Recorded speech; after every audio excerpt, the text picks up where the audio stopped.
Morning friends, स्वागत है आप सबका फिर से हमारे यूट्यूब चैनल एएस एक्सप्लोर्स में। और चित्रकूट का सेकंड डे हम स्टार्ट कर चुके हैं और अब अभी हम जा रहे हैं ब्रेकफास्ट करने के लिए।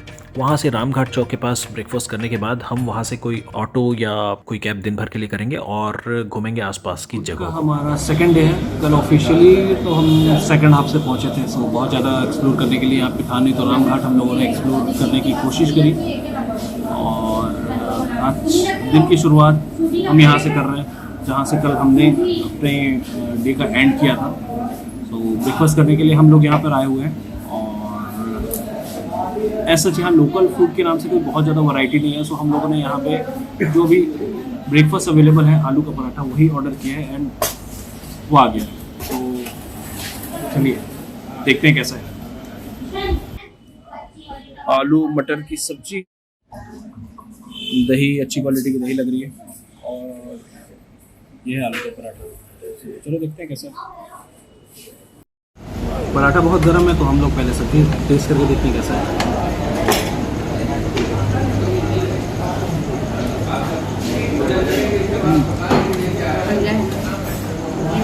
घर जैसा है, घर में जैसी बनती है सब्जियां वैसे ही प्रिपरेशन है ऑलमोस्ट। दही भी काफ़ी क्रीमी, काफ़ी अच्छी क्वालिटी का लग रहा है।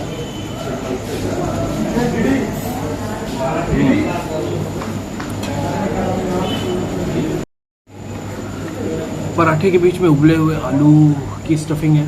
जैसे घर में हम लोग प्रॉपर इसको सब्जी को प्रिपेयर करके डालते हैं, वैसी प्रिपरेशन नहीं है जो टिपिकल होटल उसमें यूज़ होता है। आलू को उबाल के उसका मसाला बनाया जाता है।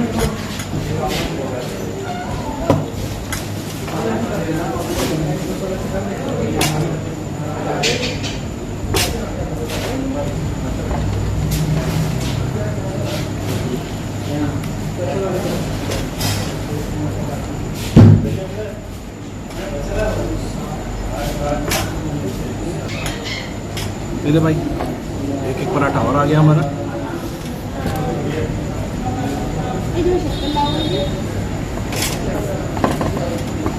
ठीक है, एक और अच्छी चीज़, हमने सिर्फ आलू पराठा ऑर्डर किया था, कॉम्प्लीमेंट्री हमें ये जलेबियाँ मिली हुई हैं गर्मा गर्म।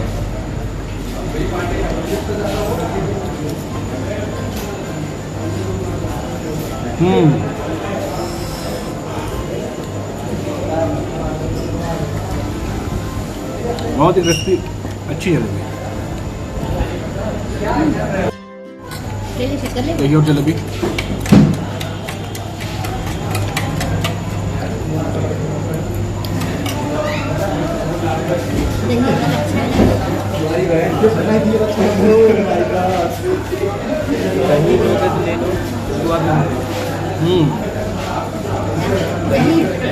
मज़ा आ गया। मैं बाहर आ चुका, ब्रेकफास्ट करके हम बाहर आ गए हैं। और आलू का पराठा बहुत सोस होता, मुझे बहुत स्पेशल नहीं लगा। पहले तो इतना गर्म था कि बहुत ज़्यादा समझ में नहीं आ रहा था। लेटर ऑन पूरा फिनिश करने के बाद मुझे समझ में आया कि यार बहुत ही सोसी प्रिपरेशन है, बहुत ही एवरेसिव प्रिपरेशन थी। तो बहुत ज़्यादा मज़ा नहीं आया। लेकिन जो दही और जलेबी हम लोगों ने ट्राई किया, उसकी वजह से एक्सपीरियंस ठीक हो गया। सो बाकी ओवरऑल खाने के लिए बहुत अच्छी जगह है। मैं रिकमेंड नहीं करूँगा कि आलू पराठा आप यहाँ पे खाएं अगर आप पराठा लवर हैं तो। बाकी आइए और एक्सप्लोर करके मुझसे शेयर करिए कि आपको कैसा लग रहा है यहाँ पे आके। अभी 2 मिनट पहले हम लोग यूपी में थे और अभी 2 मिनट के अंदर हम लोग एमपी पहुँच चुके हैं। तो क्योंकि चित्रकूट जो है वो एमपी और यूपी दोनों में इनके पार्ट आते हैं। सो जस्ट हम लोग अभी एमपी एंटर किए हैं। रेस्टोरेंट के सामने ही हमें ऑटो मिल गई और हमारे इस सफ़र का मज़ा डबल कर दिया हमारे ऑटो वाले ओंकार भैया ने। ये मैं क्यों कह रहा हूँ आपको आगे बिल्कुल समझ में आ जाएगा इनका ज्ञान देखकर। भोलेनाथ का मंदिर है, मदगेंद्र राजा जब राम जी आए थे तो उनको लक्ष्मण जी के लिए आज्ञा का पाठाया सबसे राजा धीराज महाराजा मदगेंद्र नाथ सरकार के नाम से जाने जाते हैं ना। वो यहाँ के मेन महंत वो है, मेन यानी भोलेनाथ का मंदिर है जो शिव जी, ये ब्रह्मा जी ने इनको जो है कहा था कि आप शिव नगरी जाके बसा दीजिए ना, क्योंकि राजा राम को चित्रकूट में आना है। तो शिव जी ने जो है मदगेंद्र राजा जो सीढ़ी वाले जो मंदिर है 3 शिवलिंग है वो यहाँ के मेन राजा है जो भोलेनाथ के नाम से जाने जाते हैं ना। हाँ, जब उन्हीं को लिए लक्ष्मण जी जब आए तो जो है लक्ष्मण जी से ने भोलेनाथ से पूछा कि हम लोग कहाँ पे रहे। उन्होंने कहा था चित्रकूट गिर कर निवासु, कहाँ तुम्हारे सब भांति पुस्तक। आप चित्रकूट नाम पर्वत में रहिए। राम जी तो यहाँ चित्रकूट निष्दिन बसर, रब सिंह लखन समेत हमेशा राम जी रहिए।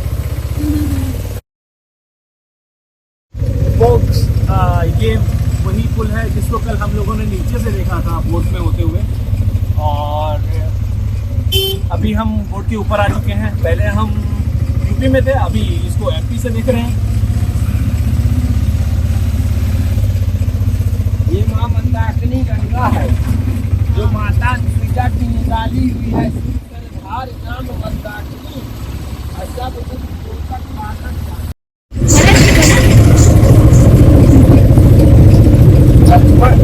संसार राम जी को भक्ता था, राम जी भरत जी को भक्ते थे ना। तात भरत तुम सब विद साधु, राम चरण अनुराग अगाधु। भरत जी जब चित्रकूट में राम जी को मनाने आए थे तो कामदगिरि परिक्रमा मार्ग में जहाँ राम जी और भरत जी रोए हैं वहाँ के पत्थर पिघले हुए हैं ना।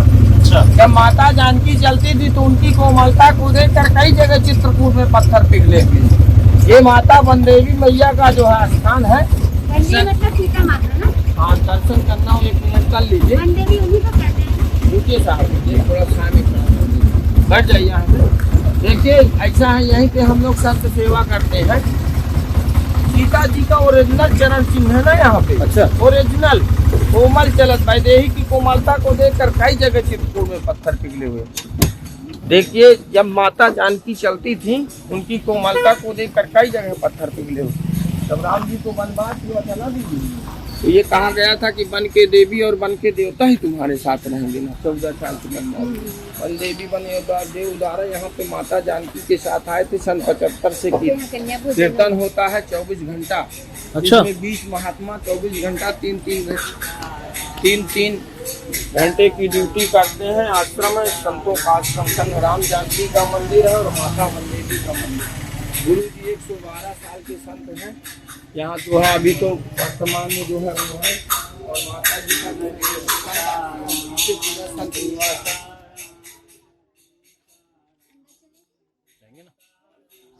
ये जानकी जी का चरण ये गुरु जी को कहीं मिला था राम घाट में सन 75 में। कोमल चलत हुआ से ही जैसे आपको यहाँ चरण चिन्ह मिलेगा वैसे भरत मिला अपने चरण चिन्ह मिलेगा। कोमल चलत वैदेही की कोमलता को देखकर ये 5 इंद्रियों के निशान हैं जानकी मैया के। स्पष्ट करके देखिए 1 2 3 4 5 निशान के रिसर्च किया है जगत गुरु भद्राचार्य। कोमल चलत वैदेही की ये कोई चलत वैदेही की कोमलता को देखकर कई जगह पत्थर पिघले हुए। ये रिसर्च किया गया है जगत गुरु भद्राचार्य जी के द्वारा। जो राम जी की रेखा है उसी तरह जो है जो रामचंद्र जी के बाएं पर में रेखाएं थी वही सीता जी के दाहिने चरण में रेखाओं के आधार पे इसको जगत गुरु निम्बारकाचार्य जी ने सिद्ध किया सीता जी का चरण चिन्ह है। रामायण में कोमल चरण चलत बिन पनहि भई मृदुभूमि से कुछ मन मनहि। जब भगवान पैदल चलते हैं तो उनकी कोमलता को देख के पत्थर पिघल गए हैं। ऐसा चित्रकूट में ही ये हुआ है। कहते कि पलंग पीठ तज गोद हिंडोरा किए न दीन पर अवन कठोरा। उन्हें कभी पैदल चलने का मौका मिला नहीं। जब वनवास लिए आए तभी पैदल चले हैं और यहाँ पत्थरों ने अपनी कठोरता त्याग करके मुंह तक पिघल गए हैं। भरत मिलाप में है फटिक शिला में। यहाँ पे जो है चित्रकूट के प्रतीक है, चित्रकूट के प्रतीक है। चित्रकूट में चित्रकूट गिरस्थेयम धेयम राम पदाम्बुजम मंदाकिन्याम परम पेयम की विदय मता परम। वाल्मीकि जी ने लिखा है कि चित्रकूट यही प्रमाण है। कामदगिरि जिनको कहा गया वो चित्रकूट नाम के गिर थे, उनका नाम बाद में कामदगिरि पड़ा। अब मंदाकिनी नाम की नदी जो माता से किया माता के द्वारा लाई गई हैं और भगवान के चरण चिन्ह पाए जाएंगे आज, वो चित्रकूट निश्चित है। भरत जी ने अपने उसमें कहा जब भगवान से मिलने आए थे प्रभुपत अंकित अवन विशेषी आए तो होए तो आऊँ देखी। तो यहाँ पे चित्रकूट में चरणार्थ बिंदु जो है भगवान के आज भी पाए जाएंगे। तुलसीदास जी ने लिखा है अब चित्रकूट ही चल कोपित कर लोपित मंगल मग विलसत बढ़त मोह मायामल भूमि बिलोक राम पद अंकित वन बिलोक रघुवर बिहार स्थल। ऐसा करके रघुवर बिहार स्थल कहलाता है। कामननाथ जिले के इधर बगल में देवांगना है ऐसा स्फटिक शिला चित्रकूट की जगह रघुवर इतिहास स्थल की जगह कहलाती है। यहाँ भगवान प्रतिदिन घूमने के लिए आते थे। यहाँ भगवान के चरण चिन्ह पाए जाते, प्राकृतिक चरण चिन्ह है। चित्रकूट में कई जगह हैं लेकिन इतना स्पष्ट नहीं है। जानकीपुर में, भरत मिलाप में और भी कई जगह है।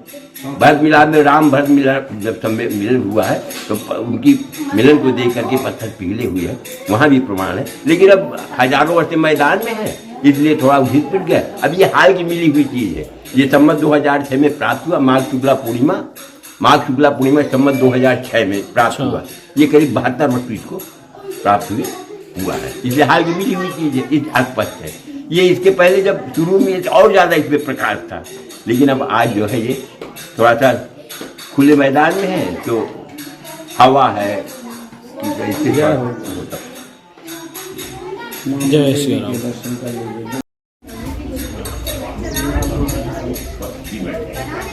ये प्राचीन स्थान, ये भी करीब 300-350 वर्ष प्राचीन स्थान है।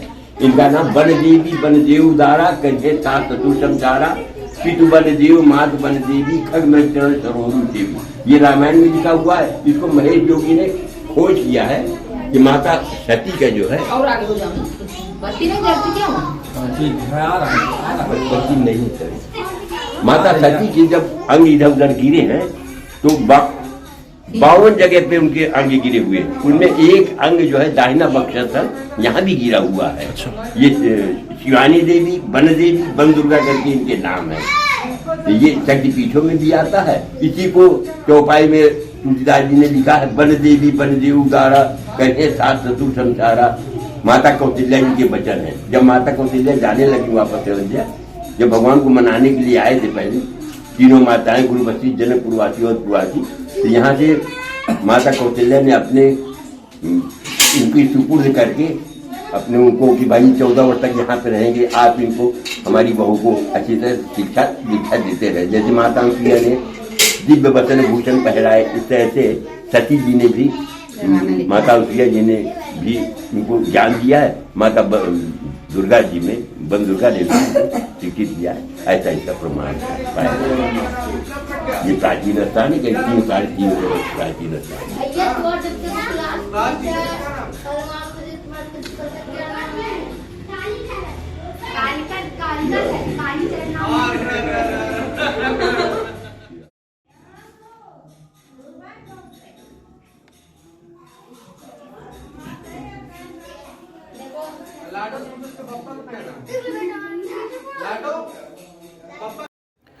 ये है यहाँ के महंत श्री 1008 श्री राम कंकर जी महाराज। महंत जी को ही माता जानकी के पदचिन्ह मिले थे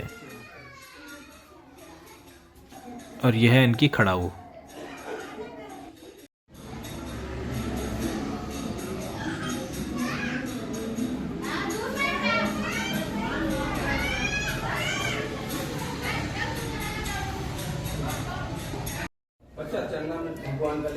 आ जाओ। सन 1975 से लगातार 24 घंटे यहाँ पर श्री सीताराम नाम अखंड संकीर्तन किया जाता है, जो कि आप सुन पा रहे हैं बैकग्राउंड में जो सीताराम धुन, सीताराम नाम सुनाई पड़ रहा है, वो 24 घंटे यहाँ पर चलता रहता है।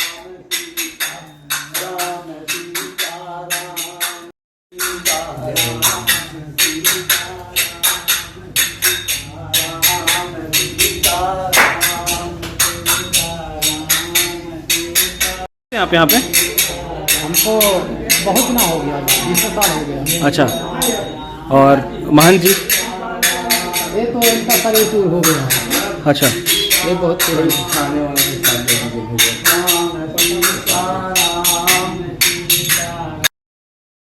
112 साल की उम्र में श्री राम किंकर महाराज जी जो महंत थे यहाँ के, जिन्हें पदचिन्ह मिला था जानकी जी का, वो पिछले ही वर्ष उन्होंने अपना देह त्याग किया और उनके नाम से यहाँ पे ये हमारे यहाँ के वो हैं। अच्छा, जो हाँ मैनेजमेंट मैनेजर वो हैं, सीनियर लोग तो और हैं। हाँ अभी जो आश्रम चलाने का वो करते हैं, जो 20-22 मूर्तियों का रोज भोग लगता है। सब मूर्तियाँ भी कुछ यहाँ कुछ उस कमरे में हैं। जी। महाराज जी हम लोग रायपुर से आए हैं। रायपुर छत्तीसगढ़। जी दर्शनार्थी हम लोग 3 लोग हैं, 3 और 1 नहीं, हम लोग बस अभी नाश्ता करके ही आए हैं। धन्यवाद। ये श्री राम किंकर जी महाराज की कुटिया है। यहाँ पर वे हमेशा आग जलाकर उसके आसपास ही बैठा करते थे। और श्री राम किंकर जी बहुत पहुँचे हुए महंत थे, बहुत पहुँचे हुए संत थे। चित्रकूट के सबसे मेन संत थे, यानी बाल काल से बाल ब्रह्मचारी रहते, मौन धारण किया और हमेशा आग में ही बैठते थे। इन्होंने अपना सारा जीवन मौन रहकर और फल फूल खाकर ही बिताया। इनकी हॉस्पिटैलिटी भी इतनी अच्छी है कि जैसे ही इन्होंने हमें देखा, हमारा इंट्रोडक्शन हुआ, इन्होंने हमें भोजन के लिए आग्रह किया। आप देखिए प्रभु, बहुत जल्दी जो है, पता नहीं ऐसी कौन सी चीज़ थी इस आश्रम में जो मुझे इतना अट्रैक्ट कर रही है। जिस टाइम मैं ये वीडियो एडिट कर रहा हूँ लगभग 1-1.25 महीना हो गया होगा, ज़्यादा हो गया इनफैक्ट। मुझे ये फील हो रहा है कि कुछ और ही अलग था इस जगह का। मैं एग्जैक्टली शायद बता ना पाऊँ कि ये वो क्या चीज़ थी, पर ये एक ऐसी जगह है जहाँ मैं दोबारा आना चाहता हूँ और फुर्सत से आना चाहता हूँ और यहाँ पर रहकर अपनी सेवा देकर यहाँ की चीज़ों को और करीब से अनुभव करना चाहता हूँ। तो अगर कभी आप आते हैं तो मुझे ज़रूर बताइए कि क्या आपका भी अनुभव ऐसा कुछ कहता है या मेरे साथ ही ऐसा कुछ हो रहा है। अगर आप भी एक ऐसे स्थान पर आना चाहते हैं जहां आपके मन को शांति मिले और आप एक अच्छा टाइम स्पेंड करना चाहते हैं तो ये यहाँ पर आकर आप संत सेवा और आश्रम में सेवा प्रदान कर सकते हैं और ये बहुत ही सेटिस्फाई करने वाला है। यहाँ से दर्शन पाकर अब हम मंदिर के अन्य स्थान जहाँ पर भैरव बाबा स्थापित है, वहाँ भैरव बाबा के दर्शन के लिए जा रहे हैं। छोटा मंदिर है, वो आत्मानी भैरव चंड का है, जहाँ जो प्रणाम करने जा रहे हैं, और वीरभद्र का है। जी चलो भैया देखना तुम्हारी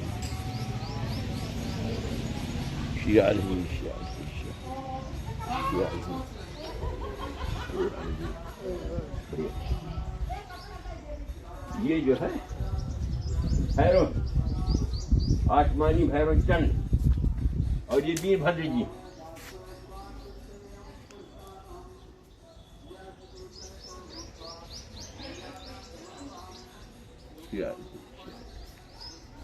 ये वीरभद्र जी भाई, 52 भैरव होते हैं, उनमें से ये वीरभद्र जी। अच्छा, 52 भैरव बाबा हैं। हाँ, 52 भैरव होते हैं, उनके अलग अलग नाम है भाई। 52 शक्तिपीठ है, अब हर शक्तिपीठ के बगल में भैरव रहते हैं जी। हाँ, तो ये हम यहाँ पर नवरात्रि के समय में आए हुए हैं और हम देख सकते हैं कि यहाँ पर कन्या भोजन का कार्यक्रम चल रहा है।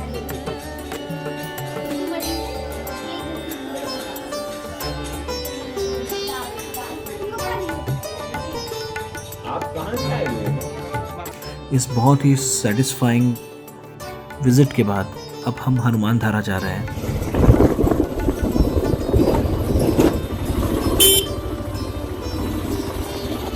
ये कौन से ऋषि हैं? भागवत धाम आश्रम। आगे हम लोग हनुमान धारा में आ जाएंगे ना, लिफ्ट से ही जाएंगे ना प्रभु जी। यहाँ जो है निवास करते हैं ना, जहाँ धारा निकलता है उसीलिए इसका नाम हनुमान धारा। हनुमान जी के बाएं भुजा में पानी गिरता है ना, हाँ, वो जो है वहाँ से रोपवेल का रास्ता है, वहाँ जो है हनुमान धारा पे हम लोग आ चुके हैं। और क्योंकि हमारे पास दिन में समय बहुत ज़्यादा शायद नहीं रहेगा और थोड़ी लेट भी शुरुआत हुई दिन की हमारी, सो आज हम रोपवे से लिफ्ट से जाएंगे। रोपवे से अब हम हनुमान धारा के लिए आगे बढ़ रहे हैं कभी कभी हमें जो ये कमी फील होती है ड्रोन कैमरा नहीं होने की, तो रोप वे पे जाने से हमारी ये कमी भी कुछ हद तक पूरी हो रही है, क्योंकि हमने यहाँ पे कोशिश करी है कि जो ड्रोन से जैसे शॉट्स आते हैं वैसे शॉट हम यहाँ से ले सकें। सो ये एक अच्छी बात हो गई रोप वे से आने की। और दूसरी चीज़, लगभग 700 सीढ़ी के आसपास चढ़कर हम हनुमान धारा पहुँचते हैं, तो उस पर भी काफ़ी टाइम टेकिंग होगा। सो हमने रोपवे प्रेफर किया और हम ऑलमोस्ट पहुंच चुके हैं और ये रोपवे से उतरने वाले हैं।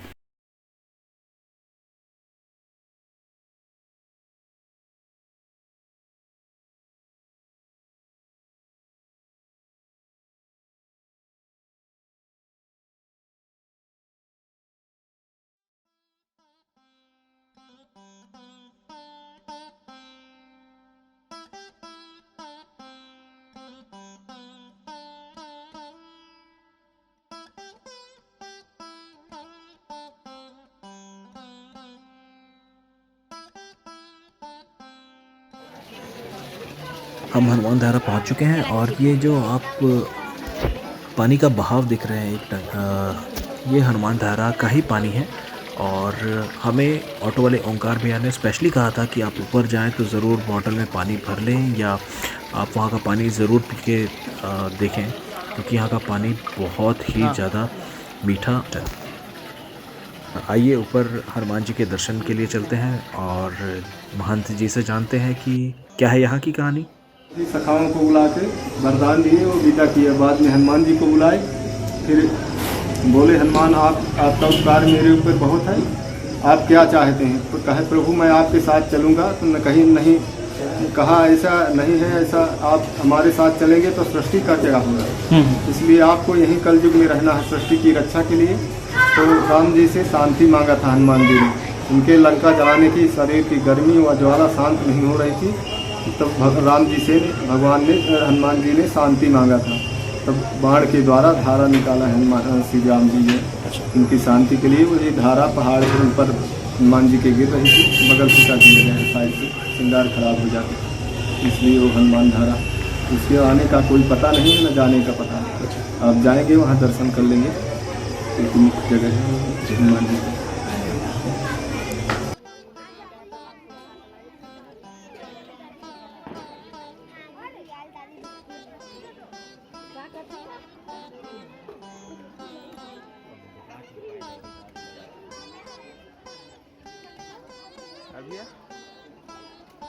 यहाँ से दर्शन पाकर जैसे ही हम आगे बढ़ते हैं, थोड़ा सा पहाड़ में और ऊपर चढ़ेंगे, कुछ सीढ़ी ऊपर चढ़कर हम माता सीता की रसोई पहुँचते हैं। कहा जाता है कि यहीं पर माता सीता ने कुछ ऋषियों को भोजन पकाकर खिलाया था। तो चलिए चलते हैं और माता सीता की, माता जानकी की चौकी का दर्शन करते हैं।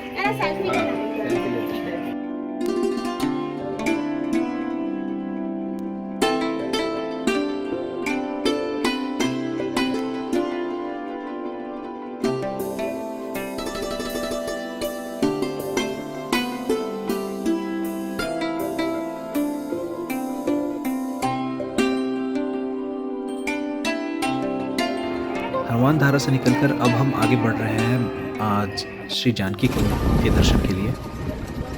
जानकी कुंड में भी माता सीता का, माता जानकी का पद चिन्ह है, सीता चरण चिन्ह।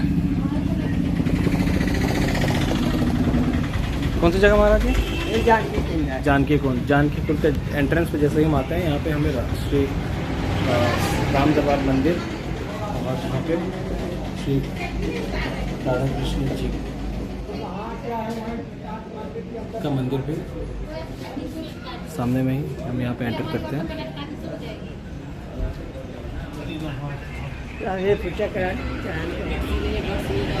यहाँ से लगभग 100 सीढ़ी नीचे उतरने के बाद हमें नदी मिलेगी। यहाँ से हमारे गैजेट्स में कुछ इश्यूज़ होने की वजह से ये आगे के कुछ एक फुटेज हैं जो अनअवेलेबल हैं और कुछ एक फुटेज हैं जो आप दूसरे मोबाइल से शूट कर रहा हुआ देखेंगे। सो थोड़ी सी डिस्टर्बेंस हो सकती है, बट फिर भी हम कोशिश कर रहे हैं कि कितने अच्छे से आप तक इसको ला सकें। और लिटरली ये इतनी सुंदर जगह है ना कि लगभग यहाँ के सारे स्थल मंदाकिनी नदी के किनारे बसे हुए हैं और बहुत ही मंदाकिनी सेटिस्फाइंग है, बहुत ही सेटिस्फाई करने वाली जगह है। आप आराम से आके बैठिए और घंटों यहाँ पे बैठे रहेंगे नदी के किनारे, नदी को देखते हुए, प्रकृति को देखते हुए, और आपको पता नहीं चलेगा कि कैसे आपका समय निकल रहा है। अगर आप ध्यान या मेडिटेशन वगैरह करते हैं तो भी शायद ये आपके लिए बहुत अच्छी जगह हो सकती है। बट एनीवेज, चलिए सफ़र जारी रखते हैं। और आज हमें बहुत जल्दी सफ़र को पूरा करना है क्योंकि जगह बहुत ज़्यादा है और टाइम हमारे पास बहुत कम है।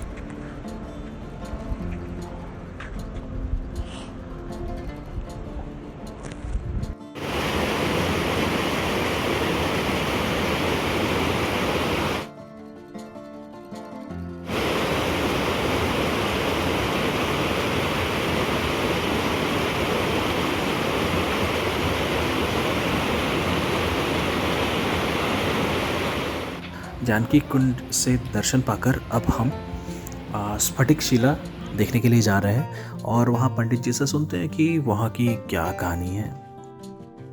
भगवान नेचुरल है, जो ऐसा पत्थर सारे चित्रकूट में नहीं। क्यों बैठा जाता है, भगवान क्या किए हैं, दोनों चीज़ में 3 मिनट में बताऊंगा, मेरे यहाँ टाइम नहीं लगता। यहाँ भगवान राम एक बार इतने कुसुम सुहाए निजकर भूषण राम बनाए। यहाँ भगवान रामचंद्र जी अपने जीवन काल में केवल एक बार जंगल से फूल लाए कि फिला में बैठ करके भगवान बेरनीहार गजरा बनाया और जगत जननी माता सीता जी का भगवान ने श्रृंगार किया। तभी इंद्रगण का जयंत कौवा का रूप बनाया और भगवान की परीक्षा लेने के लिए माता के पैर में चोंच मारा। जब खून बहने लगा, भगवान एक तिनके का बाण मारा, कौवा तीनों लोक में भगा लेकिन कोई बचाया नहीं। तब भगवान कौवा की एक आंख फोड़ देते हैं। बेटा, आज भी कौवा एक आंख का होता है। कौवा, ये कौवा की आंख है, ये भगवान का बायां पैर है, ये घुटना और ये अंगूठा है। जब घुटना टेक करके भगवान ने कौवा को बाण मारा। बेटा, यहाँ राम बैठे, यहाँ माता जानकी बैठे। भगवान, ये माता जानकी का पैर। एक पीछे लखन खिला, ऊपर मंदिर, लेकिन भगवान कहाँ जी। अब आप एक निगाह ध्यान से देखें, न डर है, न झूठा, न जबरदस्ती। जो ये 5 कलर का झंडा जहाँ प्राचीन यज्ञशाला लिखा है, यहाँ के बड़े महाराज भगवान साल में एक बार कार्तिक दीपावली के 3 दिन पहले, 3 दिन बाद, बेटा 7 दिन हर वर्ष महाविष्णु यज्ञ कर रहे हैं। उसी में थोड़ा बहुत यज्ञ में दान लेते हैं, लेकिन कोई बंधन, कोई जबरदस्ती नहीं है। 1 मिनट मर्जी हो दान कर सकते हैं, नहीं बाबू अब आप परिक्रमा लगा करके जा सकते हैं। परिक्रमा करना अनिवार्य है, दान करें चाहे ना करें। खड़े हो जाए। स्फटिक शिला के पास हमने ये कंद ट्राई किया और इसका टेस्ट रॉ पीनट के जैसा था और जूसी यानी कच्ची मूंगफली जैसा टेस्ट था इसका।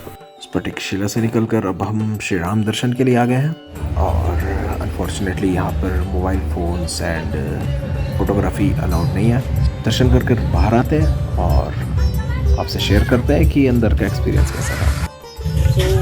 तो हम यहाँ पे राम दर्शन दीनदयाल स्रोत संस्थान के बाहर हैं। अभी जस्ट यहाँ पे दर्शन करके बाहर निकले हैं। यहाँ पे बेसिकली रामायण का जो इलस्ट्रेशन किया गया है वो बिल्कुल देखने के लायक है। यहाँ पे अंदर फोटोग्राफी कैमरास वगैरह अलाउड नहीं थे, सो हमने यहाँ पे बिना कैमरा बिना मोबाइल फ़ोन्स की एंट्री करी थी। सो आप जब भी यहाँ आते हैं तो this is the must visit place, आपको मज़ा आ जाएगा। आप रामायण ऑलरेडी जानते होंगे, उसकी कहानियों से आप अवगत होंगे, लेकिन यहाँ पे उसके इलस्ट्रेशन देख के आपको मज़ा आ जाएगा, आप फिर से इमोशनल हो जाएंगे। तो अगर आपके पास टाइम है तो definitely this is the must visit place and you should come here. Thank you friends. ऐसे तो हमारी सेकेंड डे की जर्नी हम सेकेंड एपिसोड पार्ट 2 के साथ ही ख़त्म करने वाले थे, लेकिन यहाँ पर कुछ महत्वपूर्ण दर्शन थे, कुछ महत्वपूर्ण चीज़ें थी जो हम अब तक लेकर आना चाह रहे थे और हम नहीं चाह रहे थे कि आप इसको मिस करें। इस वजह से थोड़ा सा लेंदी हो गया, तो हम चित्रकूट के टूर को 3 एपिसोड में कंप्लीट करेंगे। सो बची हुई जर्नी आप देख पाएंगे तीसरे एपिसोड में। सो बने रहिए हमारे साथ और देखते रहिए AS एक्सप्लोर्स।